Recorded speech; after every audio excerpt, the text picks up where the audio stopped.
It was the writer's first day at the school, Carlisle Indian School. It was a cold day. A bell rang for breakfast. All the girls were placed to march to the dining room. Her blanket had been taken off from her shoulder. The other girls didn't care that they were dressed immodestly. They wore stiff shoes and tight dresses. A small bell rang and everyone drew a chair. She sat on her chair but found that no one did. When the second bell rang, all were seated. The third bell was tapped. Everyone began eating. A pale-faced woman stared at her. She started crying.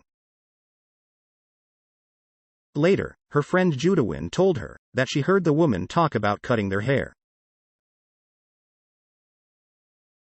Their mothers had taught that only unskilled warriors, who were captured, had their hair shingled by the enemy. She went into a room upstairs, and hid under a bed. Everyone searched, and finally found her. She resisted by kicking, shaking her head. But finally her hair was cut. She cried, but no one came to comfort her.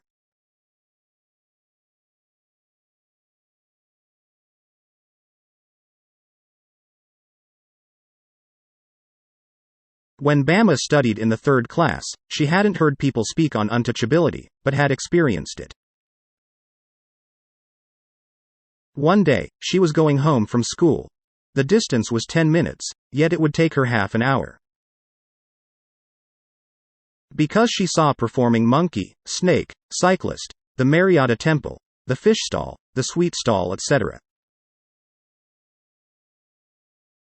At times, political parties would put up a stage. There were coffee clubs. She saw a threshing floor had been set up. The landlord sat and watched. She stood there to watch. An elder of the street was coming from the bazaar. He held a small packet by the string, not touching it. She wondered. The elder went to the landlord, bowed, and gave him the packet. The landlord opened it, and ate the vadais. She went home and told this story to Annan, elder brother. He told her that people believed, if he touched the packet, it would be polluted. She didn't laugh anymore. She wondered why an elder had to bring the vadais for the landlord, and bow low.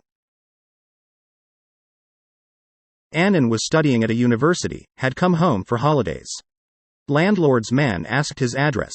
The point was to know his caste. He told Bama that if they study and progress, they can throw away these indignities. Subscribe for more.